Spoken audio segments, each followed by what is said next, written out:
یہ کسی سے فتویٰ نہ پوچھو، اپنے دل سے فتویٰ پوچھو، کیا میں قربانی دینے کے لائق ہوں یا نہیں؟ ضرور آپ کا دل کہے گا تو بالکل اس کا حق رکھتا ہے تو قربانی کر سکتا۔ ایسے روپے ہرگز بھی نہیں رکتے، اللہ کو معلوم ہے اس پیسے کو کیسے چھیننا ہے۔ دھوکہ دے کر جھوٹ بول کر کمانے والے اللہ سے ڈرنا چاہیے۔ کوئی بھی منڈی میں خریدنے والا بزنس کے لیے نہیں خریدتا، اللہ کی رضامندی کے لیے خریدتا ہے۔ لوگ گلی میں لا کے کاٹتے ہیں، ہر گزرنے والے کو تکلیف ہوتی ہے۔ گائے کے سامنے سیلفی پکڑنا اور اس کے ویڈیو بنا کر، ذبح کیے ویڈیو کو بنا کر واٹس ایپ میں ڈالنا، انسٹاگرام میں ڈالنا، فیس بک میں ڈالنا، اس سے فتنے جنم لیں گے۔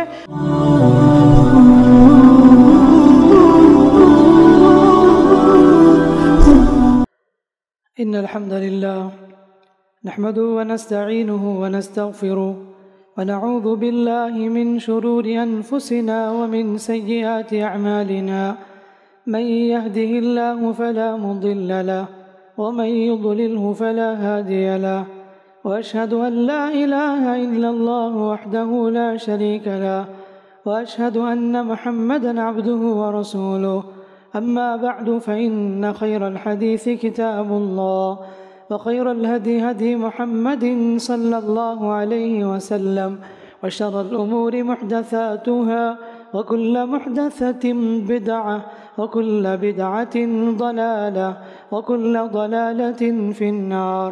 فأعوذ بالله السميع العليم من الشيطان الرجيم۔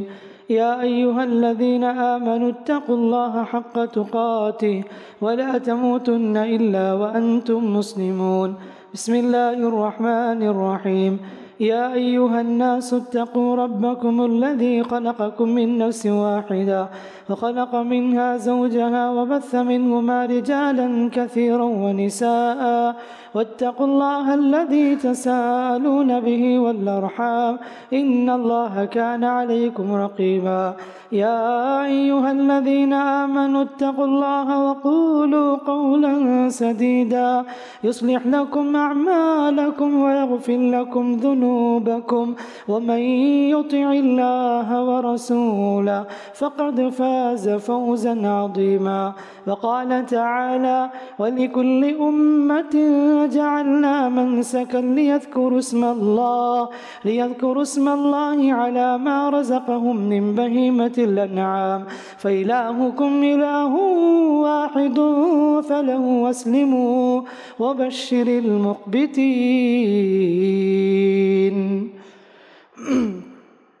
تمام تعریفیں، حمد و ثنا، بزرگی، کبریائی، بڑائی، عزت و جلال اللہ رب العالمین کے لیے لائق و زیبا ہے، جو اللہ رب العالمین کے سارے جہانوں کا مالک ہے، خالق ہے، مدبر ہے، وہاب ہے، قہار ہے، رزاق ہے، فتاح ہے، علیم ہے، حکیم ہے، خبیر ہے، وہی سب کو پالنے والا ہے۔ ہم سب اس کے محتاج ہیں، وہ کسی کا محتاج نہیں ہے۔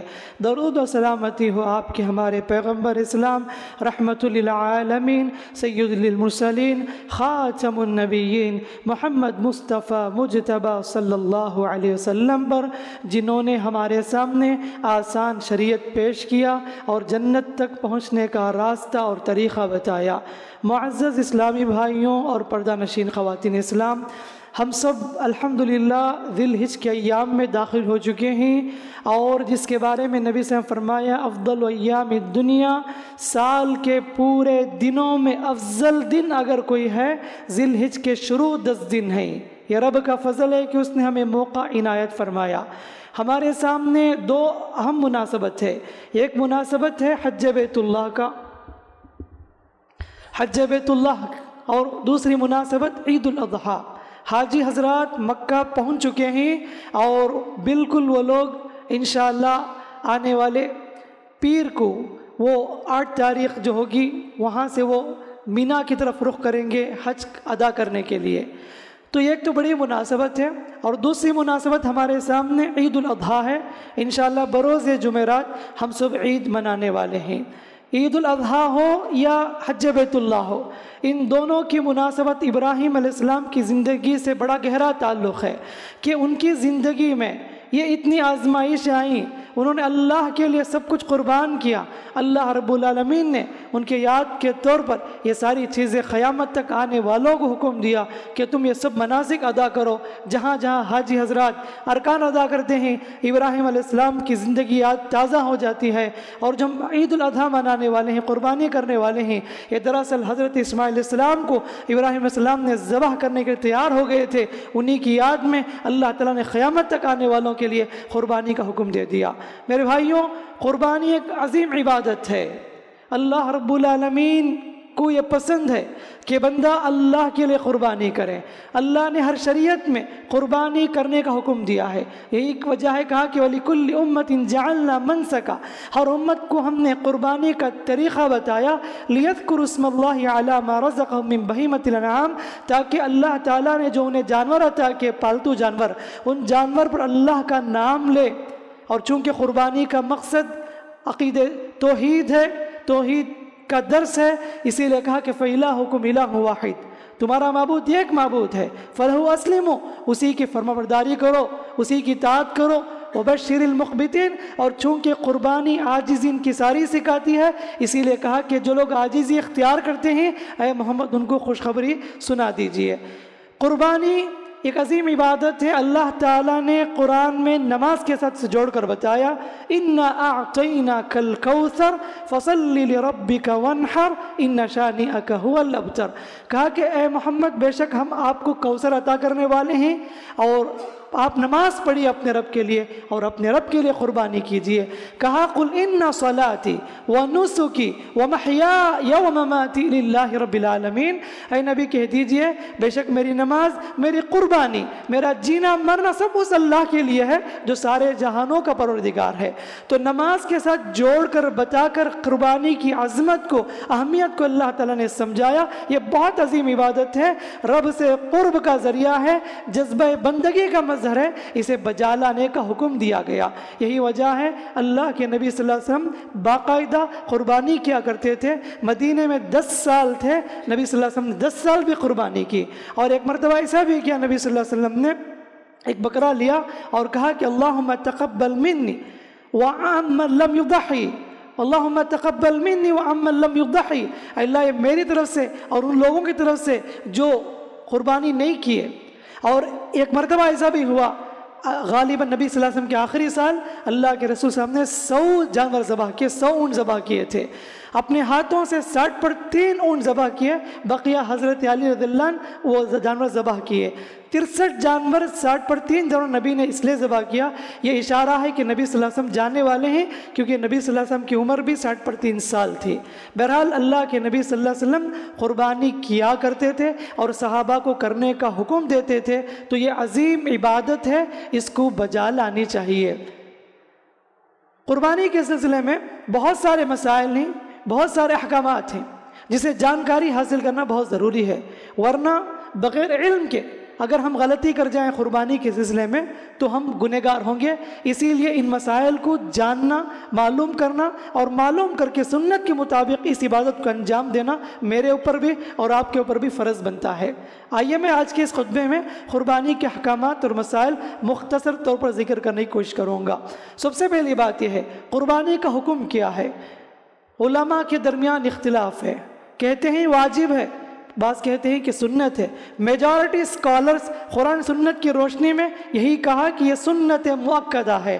اللہ کے نبی صلی اللہ علیہ وسلم سے پوچھا گیا یہ قربانی کیا ہیں؟ کہا کہ سنت ابیکم ابراہیم. فرمایا نبی صلی اللہ علیہ وسلم نے یہ تمہارے باپ ابراہیم کی سنت ہے، تو لہٰذا اس کو بجا لانی چاہیے. اللہ نے جس کو حیثیت دی ہے، جو سہولت رکھتے ہیں، ان کو قربانی ادا کرنی چاہیے. لیکن ہمارے پاس جب بھی ایسی باتیں آتی ہیں، زکوٰۃ نکالنے کی بات آتی ہے، قربانی کی بات آتی ہے، ہم بے شمار بہانے بنا لیتے ہیں، بے شمار بہانے بنا لیتے ہیں. حالانکہ وہی دنیاوی لحاظ سے اگر اسپینڈ کرنا ہو پیسوں کو آنکھ بند کر کے اسپینڈ کریں گے. لیکن قربانی کرنے کی بات آتی تو کہتے ہیں کہ میرے پاس سہولت نہیں ہے. لیکن جب موبائل خریدنی ہوتی ہے 30,000 کی یا 25,000 کی، آنکھ بند کر کے خرید لیتا ہے آدمی. بائک خریدنی ہوتی ہے 50,000 60,000 کی، آرام سے لے لیتا ہے. پارٹی کے نام سے، فنکشن کے نام سے، گیٹ ٹوگیدر کے نام سے ہزاروں لٹا دیتے ہیں.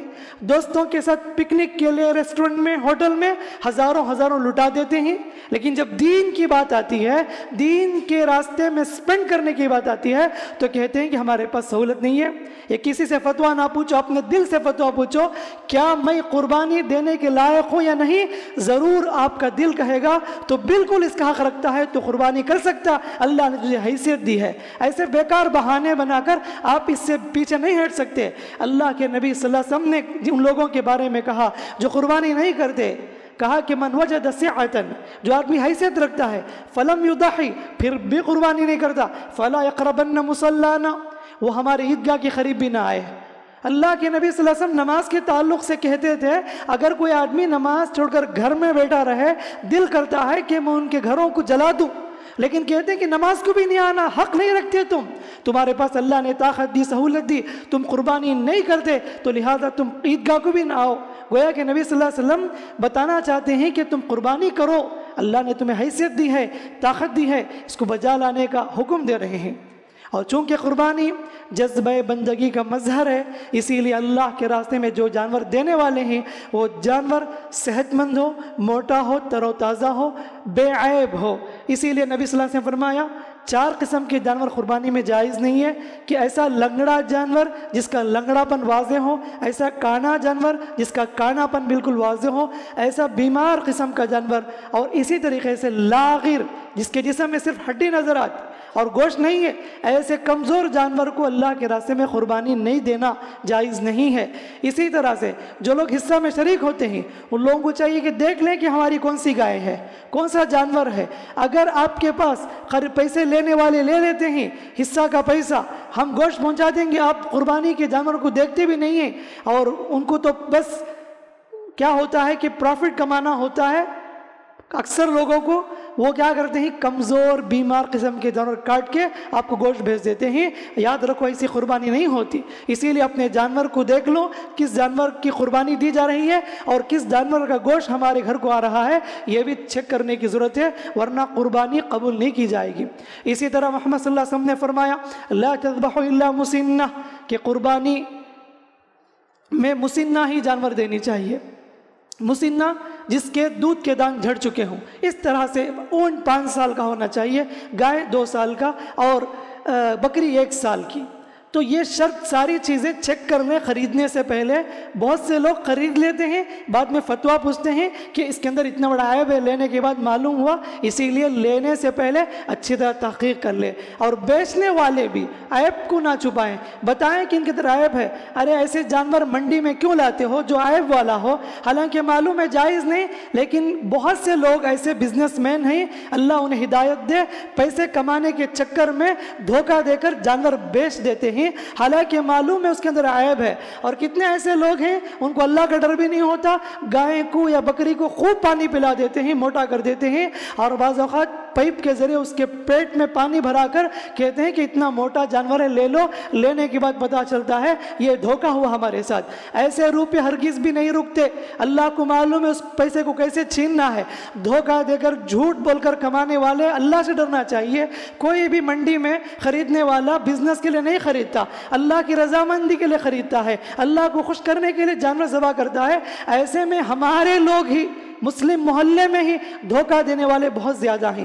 اسی طریقے سے جو لوگ خریدتے ہیں میں ان سے کہوں گا جن سے بھی آپ خریدتے ہیں، قصائی سے لیتے ہیں یا کسی بھی آدمی سے لیتے ہیں، تو پیمنٹ صحیح طریقے سے کر دیں. ہمارے پاس ہوتا کیا ہے، آدھا پیمنٹ کرتے ہیں، کہتے ہیں عید کے بعد دوں گا. وہ کون سی عید معلوم نہیں، بیچارہ پھرتے رہتا گھر گھر کو، 3 سال بھی ہو جاتے. اور کتنے ایسے لوگ بھی ہوں گے گزشتہ سال کے پیمنٹ کرنا ہے بیچارے کو، جانور لے کر بھی ابھی تک بھی نہیں کرتے، پھر بھی اس کے پاس شرم نہیں سوچا کر پوچھتے ہی مجھے اور جانور دیجئے. تو میرے بھائیوں یہ سب عبادتیں کیسے قبول ہوں گی جب ہم اس میں جو نا دھوکہ دہی سے کام لیں اور ان کے پیمنٹ صحیح طریقے سے ادا کریں، تبھی چل کر ہماری قربانی قبول ہوگی. انہیں دھوکہ دے کر ان کا قرضہ لوٹ کر آپ اللہ کو خوش کرنا چاہیں گے تو اللہ کبھی خوش نہیں ہوگا. تو یہ چیزیں بہت جانکاری حاصل کرنا بہت ضروری ہے. اسی طریقے سے اللہ کے نبی صلی اللہ علیہ وسلم نے کہا کہ ایک بکری سارے گھر والوں کے لیے کافی ہے، بالکل کافی ہے. کیا دلیل اس بات کی؟ ابو ایوب انصاری فرماتے ہیں ہم لوگ اور مدینے والے، آدمی اپنی طرف سے اپنی فیملی کی طرف سے ایک بکری ذبح کرتا تھا۔ تو اس حدیث سے معلوم ہوتی ہے کہ آدمی، اس کی بیوی، اس کے بچے، ایک فیملی ہوئے۔ بعض اوقات بڑی فیملی ہوتی ہے، جوائنٹ فیملی میں 2-3 جینا چلتا ہے، ایسے موقع پر مسئلہ الگ ہوتا ہے۔ تو ایک فیملی سے مراد آدمی، اس کی بیوی، اس کے بچے، اگر والدین بھی ہیں تو ان کو بھی شامل کر لیا جائے گا۔ تو اس طرح سے اس حدیث سے معلوم ہوتی ہے ایک بکری ایک فیملی کے لیے کافی ہو جائے گی۔ گائے میں 7 حصے بتائے گئے ہیں، اور 7 حصے سے مراد یہ ہے کہ 7 خاندان ایک گائے میں شریک ہو سکتے ہیں۔ لوگوں کو مس انڈرسٹینڈنگ ہو چکی ہے کہ سمجھتے ہیں کہ 7 حصے سے مراد ایک حصہ ایک آدمی کے لیے، ایسا نہیں ہے، یہ ایک حصہ ایک فیملی کے لیے کافی ہو جائے گی۔ اگر 7 خاندان والے مل کر ایک گائے خریدتے ہیں تو 7 خاندان والوں کے لیے، ایک خاندان والوں کے لیے ایک حصہ، اس طرح سے 7 خاندان والوں کے لیے الگ الگ حصے ہو جائیں گے۔ تو ایک حصہ کا مطلب ایک آدمی نہیں ہے، بلکہ ایک حصے سے مراد ایک خاندان اس میں شریک ہو سکتے ہیں۔ اللہ کے نبی صلی اللہ علیہ وسلم نے ایک بکری کو ایک حصے کے ایکول قرار دیا ہے، تو لہٰذا یہ سب چیزیں معلوم کرنا ہے۔ اسی طریقے سے بہت سے لوگوں کو اکثر ڈاؤٹ ہوتا ہے کیا میت کی طرف سے قربانی کر سکتے یا نہیں۔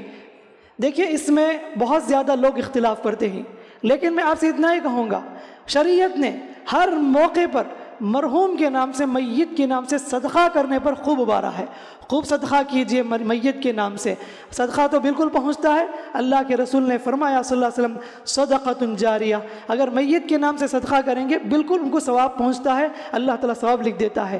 لیکن قربانی کرنے سے میت کو یہ چیزیں پہنچتی یا نہیں، یہی تو مسئلہ ہے۔ چونکہ نبی صلی اللہ علیہ وسلم نہیں کیے، نہ صحابہ نے کیا، یہ چیزیں بعد کے دور میں شروع ہوئی۔ اللہ کے نبی کے جانے کے 50-100 سال کے بعد لوگوں نے ایک فتویٰ دیا کہ کر سکتے ہیں، حالانکہ نبی کی زندگی میں ان کی آنکھوں کے سامنے حضرت خدیجہ رضی اللہ عنہا کا انتقال ہوا، نبی نے نہیں کیا۔ حضرت حمزہ رضی اللہ عنہ شہید ہوئے، نبی نے ان کے نام سے نہیں کیا۔ نبی کی 2 بیٹی رقیہ رضی اللہ عنہا، ام کلثوم رضی اللہ عنہا، نبی کی حیات میں ان کے نظروں کے سامنے انتقال ہوئے، نبی نے ایسا نہیں کیا۔ 100 اونٹ ذبح کیے، خود ذبح کیے، کبھی ایسا نہیں کیا یہ اونٹ جنا میری بیٹی کے لیے، یہ اونٹ میری مرحوم بیوی کے لیے، نبی صلی اللہ علیہ وسلم نہیں کیا۔ چونکہ نبی نے نہیں کیا اس لیے یہ نہیں کرنی چاہیے۔ میں اتنا ہی کہوں گا، اگر آپ کو میت کو فائدہ پہنچانا ہے تو آپ کیا کریں، صدقہ کی نیت سے ذبح کر کے سب کے سب غریبوں مسکینوں کو بانٹ دیں، یہ افضل ہے، بہتر ہے اختلاف سے بچنے کے لیے۔ یا تو آپ گائیں کاٹتے ہیں، اس میں سے ایک حصہ نکال کر صدقہ کر دیجئے، 2 حصہ نکال صدقہ کر دیجئے مرحوم کے نام سے، اس میں سے کچھ نہ نکالیے، دے دیجئے 2 حصہ، یا نہیں تو مستقل ایک جانور بکری ہو یا گائے ہو، آپ کو جو حیثیت ملی ہے مرحوم کے نام سے صدقہ کی نیت سے کاٹ کے ان کو تقسیم کر دیا جائے، یہ افضل ہے۔ کیونکہ صدقہ تو بالکل پہنچتا ہے، لیکن قربانی پہنچتی یا نہیں اس کی کوئی گارنٹی نہیں ہے۔ اسی طرح میرے بھائیوں، بہت سے لوگ اللہ کے نبی کے نام پر بھی قربانی کرتے ہیں، حالانکہ یہ بھی ایسی چیز ہے نبی صلی اللہ علیہ وسلم کی زندگی میں یہ عمل نہ رہا، نہ ابو بکر، عمر، عثمان و علی رضوان اجمعین، نہ ہی اس کے بعد ائمہ کے دور میں امام ابو حنیفہ رحمۃ اللہ علیہ ہو، امام شافعی، امام مالک، امام احمد بن حنبل رحمہ اللہ، جتنے بھی ائمہ گزرے ہیں وہ چیز ہمیں نظر نہیں آتی۔ یہ چیزیں بعد میں شروع ہوئی 300-400 سال کے بعد۔ لوگ آج بھی کیا کرتے ہیں، ایک دم کالا بکرا منڈی سے خریدتے ہیں، کہتے ہیں حضور کے نام سے میں ذبح کر رہا ہوں، حالانکہ یہ عمل سنت سے ثابت نہیں ہے۔ لوگوں کو اس سے بچنا چاہیے، خود کے لیے ذبح کیجئے، اپنے گھر والوں کے لیے ذبح کیجئے، یہ بہت بڑی بات ہے۔ آپ درود کثرت سے پڑھیے، محمد صلی اللہ علیہ وسلم کو بالکل پہنچایا جاتا ہے، آپ سنت کے مطابق عمل کیجئے، یہی بہت بڑی بات ہے۔ ہم لوگ وہ کام نہیں کرتے جو کرنا ہے، جو نہیں کرنا ہے وہی انجام دیتے۔ تو اس لیے امت مسلمہ کو صحیح نالج حاصل کر کے سنت رسول صلی اللہ علیہ وسلم عمل کرنے کی بالکل ضرورت ہے۔ اسی طرح میرے بھائیوں، بہت سے لوگ ایسے بھی ہوتے ہیں اپنے جانور میں عقیقے کی بھی نیت کر لیتے۔ دیکھو شریعت کی بات آتی تو کہاں شارٹ کٹ رستہ ہے وہاں گھسنے کی کوشش کرتے۔ شریعت نے حکم دیا کہ لڑکا پیدا ہو تو 2 بکرا، لڑکی ہو تو 1، بالکل صاف کہہ دیا۔ اب کیا کرتے، ایک حصہ میرے بیٹے کے نام سے، اس کا عقیقہ نہیں ہوا، بیٹی کے نام سے 2 حصہ، وہ بھی کس میں، گائے کے گوشت میں سے۔ تو یہ کہاں سے ثابت ہے؟ ہمارے اس معاشرے میں باقاعدہ جماعتوں میں بھی باقاعدہ رسید ڈالتے ہیں اور لکھتے ہیں کہ فلاں کے بیٹے کا عقیقہ نہیں ہوا، ان کی طرف سے ایک حصہ ہے۔ ٹھیک ہے، آپ عقیقہ نہیں ہوئی آپ کی، کبھی بھی کر سکتے، اس کے بعد بھی انشاءاللہ آپ گائیں خریدے ہیں۔ تو اسی طرح آپ نہیں کیے ہیں تو لڑکے کی طرف سے 2 بکرا ذبح کریں عقیقے کی نیت سے، بیٹی ہے تو 1 بکرا ذبح کریں، یہ مسنون عمل ہے، تو یہ سنت رسول سے ثابت ہے، اس کو ہمیں انجام دینی چاہیے۔ اچھا، قربانی کا وقت کیا ہے؟ قربانی کا وقت عید کی نماز کے بعد سے لے کر 13 ذی الحجہ کے مغرب یعنی سورج غروب ہونے تک، 10 تاریخ، 11، 12، 13ویں تاریخ کے غروب شمس تک آپ کبھی بھی کسی پہ قربانی کر سکتے ہیں۔ عید الاضحیٰ کے بعد، عید الاضحیٰ سے پہلے آپ قربانی کیے تو نبی فرماتے ہیں وہ قربانی قبول نہیں کی جائے گی۔ یعنی ہمارے پاس انشاءاللہ جمعرات کو عید ہے تو آپ جمعرات، جمعہ، ہفتہ، اتوار کے دن سورج غروب ہونے تک آپ قربانی کر سکتے ہیں۔ اللہ تعالیٰ نے قرآن میں اس کا ذکر کیا، وَاذْكُرُوا اللَّهَ فِي أَيَّامٍ مَعْدُودَاتٍ، ان ایام معدود گنتی کے چند دنوں میں اللہ تعالیٰ کو خوب یاد کرو۔ ایام معلومات، ایام معدودات سے مراد یہ ایام تشریقی ذبح کے دن ہیں، 10، 11، 12، 13۔ اسی طریقے سے قربانی کا جب جانور ذبح کرتے ہیں تو بسم اللہ پڑھ کر ذبح کرنا چاہیے۔ اگر کوئی آدمی جانتے بوجھتے بسم اللہ نہیں پڑھتا تو اس کا کھانا حرام ہے۔ قرآن نے کہا فَكُلُوا مِمَّا ذُكِرَ اسْمُ اللَّهِ عَلَيْهِ، وہی چیز کھاؤ جس پر اللہ کا نام لیا گیا، وَلَا تَأْكُلُوا مِمَّا لَمْ يُذْكَرِ اسْمُ اللَّهِ عَلَيْهِ وَإِنَّهُ لَفِسْقٌ، ان چیزوں کو مت کھاؤ جس پر اللہ کا نام نہیں لیا گیا، بے شک وہ گندگی ہے۔ تو جانتے بوجھتے اگر آدمی ذبح کرتے ہوئے بسم اللہ نہیں پڑھتا، جانتے بوجھتے، تو کہتے ہیں علماء وہ سارا گوشت کھانا حرام ہے، اس لیے کہ اس نے معلوم ہو کہ جانتے بوجھتے بسم اللہ چھوڑ دیا تھا۔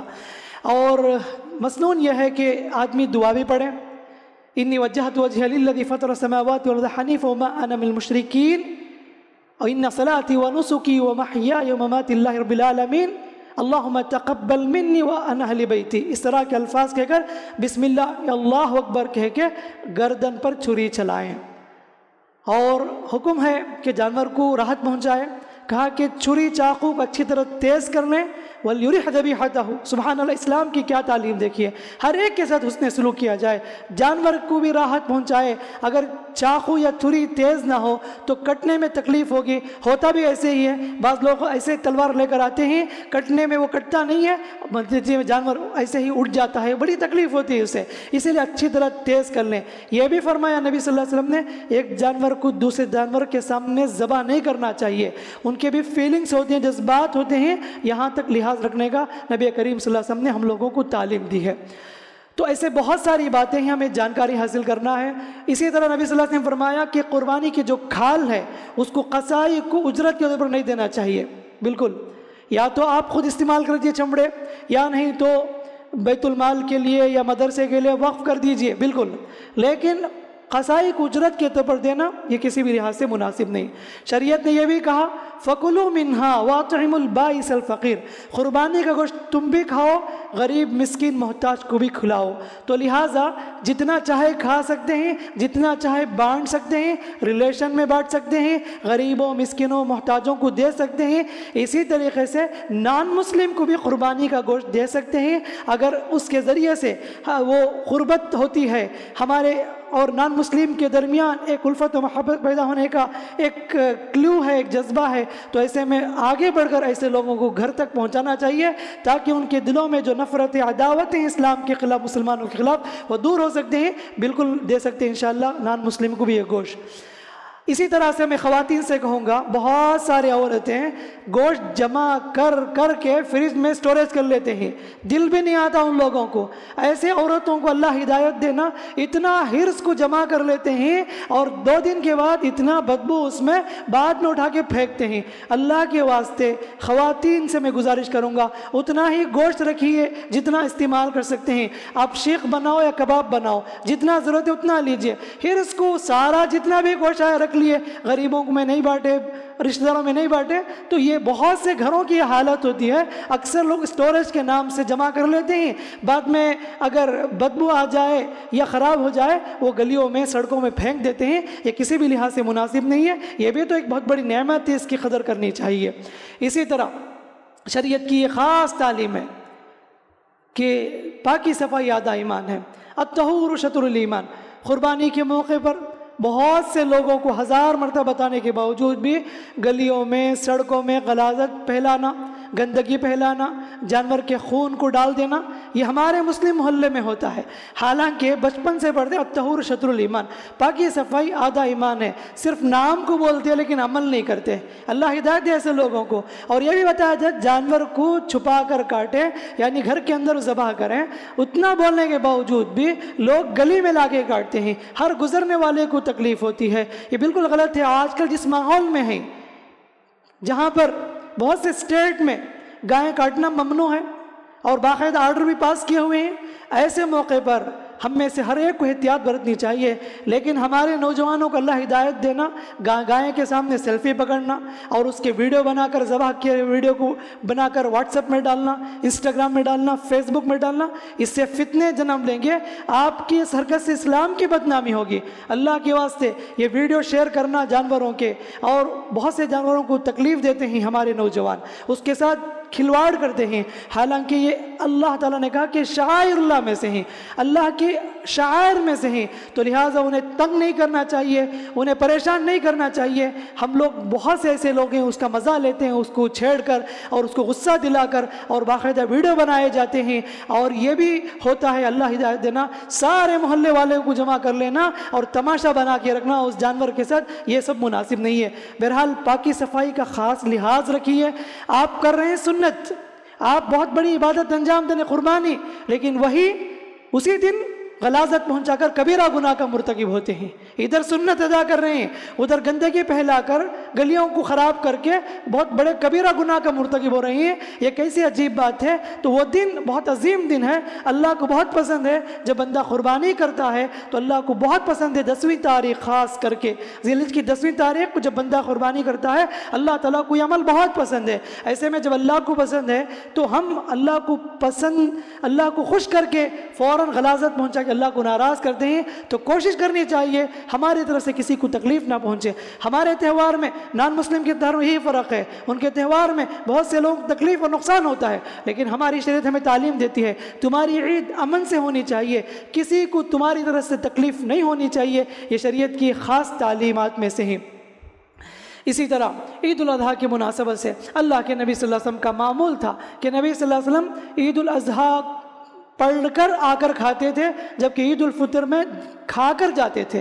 تو مسنون یہ ہے کہ آ کر کھائیں، ورنہ تو بہت سے لوگوں کے گھروں میں قصائی دیر سے آتا ہے۔ اس فتوے کو رکھ کر کتنے ایسے لوگ اس سے پہلے بھی وہ لوگ 10-11 تک انتظار کیے اور وہ لوگ بے ہوش ہو گئے۔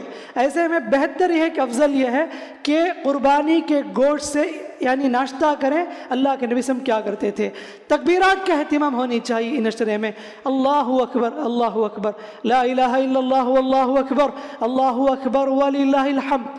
اور حضرات صحابہ کا یہ عمل ہمیں نظر آتا ہے، عرفے کے فجر کی نماز سے لے کر 13 تاریخ کے عصر تک ہر نماز کے بعد تکبیرات کا اہتمام کیا کرتے تھے۔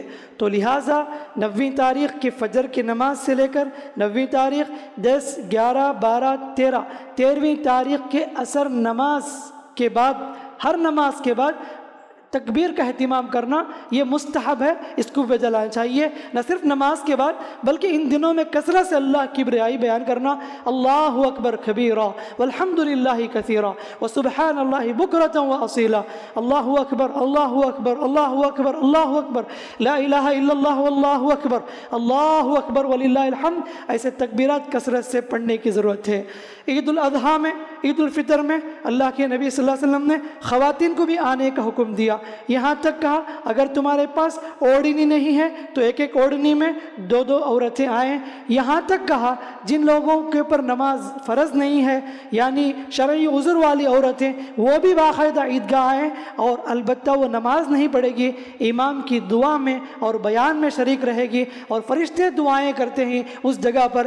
امید ہے کہ ایسی دعائیں قبول کر لی جاتی ہیں، امید ہے کہ اس میں جو دعا کی جاتی ہے قبول ہو جاتی ہے۔ اس لیے نبی صلی اللہ علیہ وسلم باقاعدہ پابندی کے ساتھ خواتین کو بھی، بچوں کو بھی، بوڑھوں کو بھی، سب کو بھی آنے کا حکم دیا، عورتوں کو بھی، سب کو عیدگاہ آنے کا حکم دیا۔ تو لہٰذا خواتین کو ضرور جانا چاہیے، اللہ کے نبی صلی اللہ علیہ وسلم نے جانے کا حکم دیا، اور مردوں کو حکم دیا کہ اپنی عورتوں کو عیدگاہ لے کر آئیں۔ تو اس طرح یہ چند باتیں تھیں جو عید الاضحیٰ کی مناسبت سے قربانی کی مناسبت سے بتانا مناسب سمجھا گیا۔ اسی طریقے سے ایک چیز یہ بھی ہے کہ اللہ نے فرمایا قربانی کے تعلق سے لن ینال اللہ لحومها ولا دماؤها ولکن ینالہ التقوی منکم، اللہ تعالیٰ کو قربانی کے گوشت اور خون نہیں پہنچتے، ولیکن ینالہ التقوی منکم، تمہارے دلوں کا تقوی پہنچتا ہے۔ مشرکین مکہ کیا کرتے تھے؟ جانور ذبح کر کے گوشت خون وغیرہ کعبۃ اللہ کے اوپر لیپتے تھے اور وہاں پر جا کے پھینکتے تھے۔ اللہ نے کہا کہ تمہارے گوشت اور خون کی ضرورت نہیں ہے، اللہ تمہارے دلوں کو دیکھتا ہے، کون اللہ کو ڈر کر کرتا ہے، کون اللہ کو خوش کرنے کے لیے قربانی کرتا ہے، یہی مقصود ہے۔ جب اللہ تعالیٰ کی رضامندی مقصود ہے، اللہ تعالیٰ کے ڈر سے کرتے ہیں، تو ایسے میں دکھاوے کی ضرورت نہیں ہے، فیشن کرنے کی ضرورت نہیں ہے۔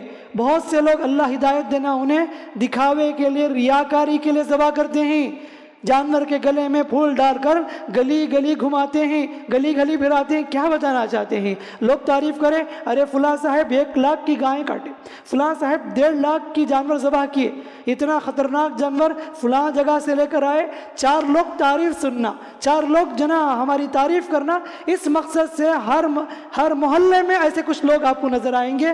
ایسے ان سے میں کہوں گا اللہ کے لیے قربانی نہ کریں۔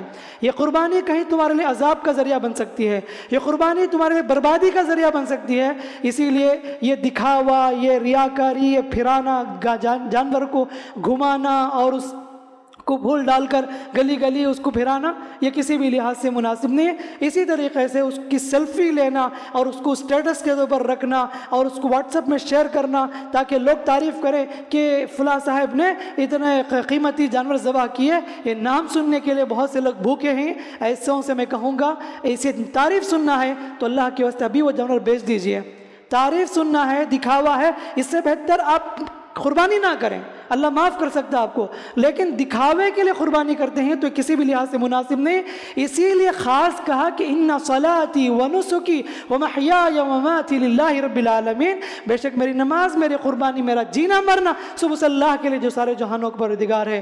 قربانی میں اسی طرح میرے بھائیوں حلال روزی، حلال پیسے ڈالے ہیں، ورنہ تو آج لوگ کمال سمجھتے ہیں، لوگوں کو ڈبا کر، ٹھکا کر، لوٹ کر، غریبوں، مسکینوں، محتاجوں، بیواؤں کے پیسہ لے کر لاکھوں کی گائیں ذبح کرتے ہیں، لاکھوں کے جانور ذبح کرتے ہیں، حق سمجھتے ہیں کہ ہماری قربانی قبول ہو گئی، اور ہاتھ اٹھا کر دعا کرتے ہیں ربنا تقبل منا انک انت السمیع العلیم وتب علینا انک انت التواب الرحیم۔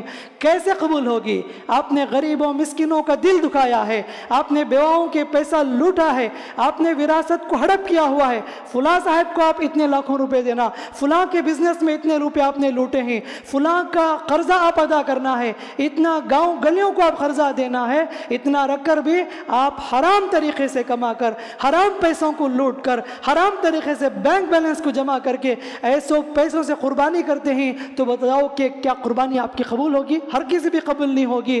ایسوں کو میں ریکویسٹ کروں گا، یہ اللہ کی رضامندی کے لیے کر رہے ہیں، اللہ کے واسطے حلال پیسے اس میں ڈالا کرو، حلال پیسے، محنت کے پیسے ڈالا کرو، دوسروں کے گاؤں گلیوں کے ڈبائے ہوئے پیسے، دھوکہ دے کر کمائے ہوئے پیسے اللہ کی اس عبادت میں ہرگز بھی نہ ڈالا کریں۔ اور آپ کو اگر معلوم ہے فلاں آدمی حرام کمائی سے کما کر جانور ذبح کیا ہے اور ایسوں کے گوشت بھی نہ لو، آپ کو اچھی طرح معلوم ہے، نہ صرف قربانی، کسی کا بھی بزنس سود کا دھندا ہے یا حرام کا دھندا ہے، وہ آپ کو دعوت بھی دیتا ہے تو آپ کو دعوت قبول نہیں کرنی چاہیے، بالکل بائیکاٹ کرنا چاہیے ایسے لوگوں کو معاشرے میں۔ ہم میں سے کیا ہے، پیسہ چاہ رہا ہے تو بس سے کسی بھی طریقے سے آ جائے، حلال ہو یا حرام اس کی کوئی تمیز نہیں ہے، بس پیسہ آ جائے۔ پیسے کے آج بھکاری ہیں، پیسے کے آج پجاری ہیں، کسی بھی طریقے سے آ جائے۔ میرے بھائیوں، ہم اپنے آپ کو مسلمان کہتے ہیں، ہم اپنے آپ کو نمازی کہتے ہیں، تو حلال حرام کی تمیز ہونی چاہیے، ورنہ کیا فرق ہے ہم میں اور ان جنگلی جانوروں میں بھی؟ وہ بھی چیر پھاڑ کر بغیر تمیز کے کھا لیتا ہے، ہمارے اندر بھی وہی چیز ہے۔ تو جنگل کے جانور میں بھی، درندے میں بھی اور انسانوں میں کوئی فرق نہیں رہے گا اگر ہم ناجائز طریقے سے کمائیں اور ناجائز طریقے سے لٹائیں گے تو تو بس بتانا یہ ہے کہ قربانی کرتے ہیں تو حلال پیسوں سے کیجئے، حرام پیسوں سے ہرگز بھی قربانی نہ کیجئے۔ یہ ساری چیزیں ہم اس بات کا لحاظ رکھیں۔ دعا ہے رب العالمین سے اللہ رب العالمین ہم تمام کو کہی باتوں پر، سنی باتوں پر عمل کی توفیق عطا فرمائے۔ اللہ رب العالمین ہماری عبادات کو قبول فرمائے، ہماری عبادت میں جو بھی غلطیاں ہوں اللہ انہیں معاف فرمائے۔ جو لوگ حج کو جا چکے ہیں، حج ادا کرنے والے ہیں، اللہ ان کے حج کو قبول فرمائے۔ اللہ ہمیں سے جو لوگ استطاعت نہیں رکھتے اللہ تعالیٰ ان کے لیے سہولت عطا فرمائے تاکہ وہ یہ قربانی کرے۔ اللہ ہمیں سے جتنے لوگ قربانی کرنے والے ہیں یا حصہ میں شریک ہونے والے ہیں اللہ ان سب کی قربانی کو قبول فرمائے۔ اللہ رب العالمین ہماری مغفرت فرمائے۔ اللہ اس قربانی کے ذریعے سے ہم سے راضی ہو جائے۔ اللہ ہمیں ابراہیم علیہ السلام کی سنت کے مطابق عبادت انجام دینے کی توفیق عطا فرمائے۔ ہم میں سے جو انتقال ہو چکے ہیں اللہ ان کی مغفرت فرمائے، ان پر رحم کا معاملہ فرمائے، کرم کا معاملہ فرمائے، اور اللہ تبارک و تعالیٰ ان کو جنت الفردوس کے اعلیٰ مقام پر فائز فرمائے۔ آمین آمین۔ بارک اللہ لنا ولکم فی القرآن الحکیم ونفعنا وإياكم بالآیات والذکر الحکیم انہ تعالی جواد کریم ملک برحیم رب حلیم۔